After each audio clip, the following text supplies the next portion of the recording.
वहीं हनी सिंह को धमकी मिली थी और उसी मामले को लेकर अब लॉरेंस बिश्नोई को स्पेशल सेल रिमांड पर लेगी। आज लॉरेंस बिश्नोई को कोर्ट में पेश कर सकते हैं स्पेशल सेल। हनी सिंह को गोल्डी बराड़ के नाम से जान से मारने की धमकी दी गई थी और इसी मामले में आज लॉरेंस बिश्नोई को रिमांड पर लिया जा सकता है।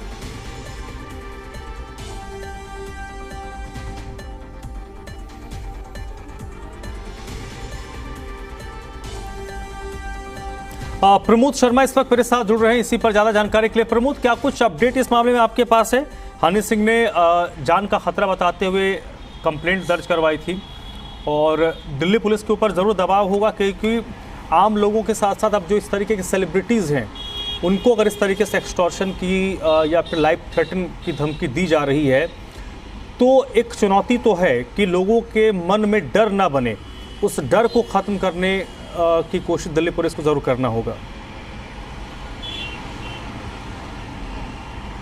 देखिए, बिल्कुल दिल्ली पुलिस इसी चीज़ को लेकर बहुत ही गंभीर है और स्पेशल सेल ने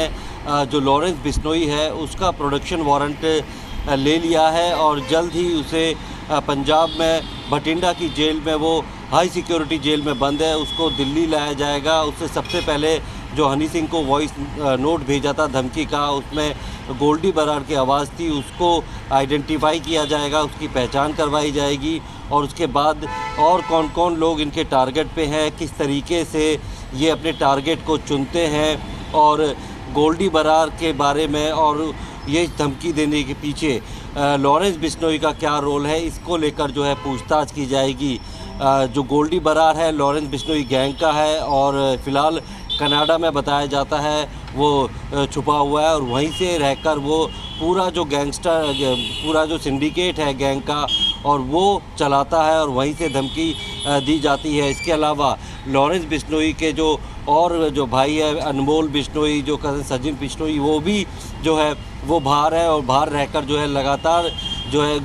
व्यापारियों को, सिंगर्स को या फिर दूसरे ऐसे लोग हैं जो कि जिनके पास पैसा है उन्हें धमकी दे के एक्सटॉर्शन की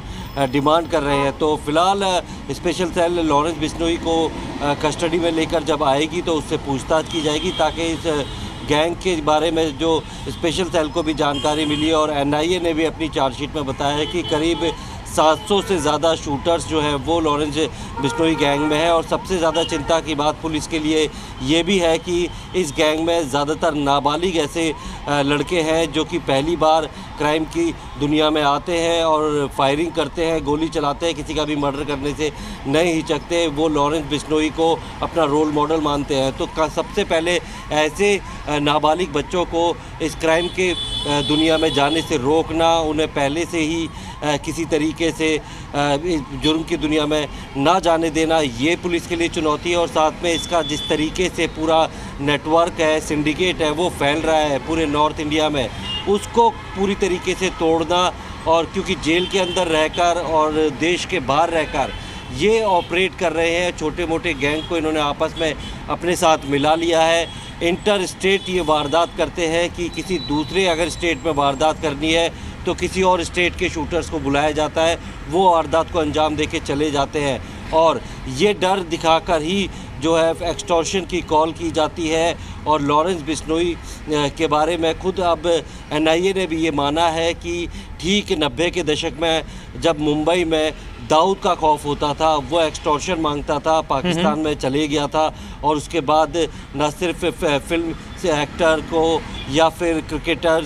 सट्टे का काम करता था या ऐसे लोगों से, बिल्डर से जो है एक्सटॉर्शन मांगी जाती थी। ठीक उसी तर्ज पर अब लॉरेंस बिश्नोई ने अपने गैंग को इतना बड़ा कर लिया है कि अब वो एक्सटॉर्शन और जो है प्रोटेक्शन मनी मांगने लगा है और इसका फ़ायदा सबसे ज़्यादा ये हो रहा है लॉरेंस बिश्नोई को। खुद वो जेल के अंदर हाई सिक्योरिटी जेल में बंद रहता है और उसके जो साथी हैं वो विदेश में बैठकर जो है वो इस पूरे गैंग को ऑपरेट कर रहे हैं। जो नए लड़के आते हैं उनका इस्तेमाल किया जा रहा है। तो जेल के अंदर और विदेश में बैठकर उनको विदेश से देश लाना भी पुलिस के लिए बड़ी चुनौती है और साथ में इस पूरे नेटवर्क को तोड़ना पुलिस के लिए कहीं ना कहीं बहुत ही बड़ी चुनौती बनती जा रही है। और हनी सिंह ने जो कंप्लेंट की थी उसको वॉइस नोट भेजे गए थे, उसे फ़ोन किया गया था उससे जो है एक्सटॉर्शन मांगी थी। तो पुलिस के लिए अब लोगों के सीने में जो दिल में जो डर बैठ रहा है उसे खत्म करना सबसे चलिए बड़ी, देखते हैं सबसे कि बड़ा आज चैलेंज है। स्पेशल सेल को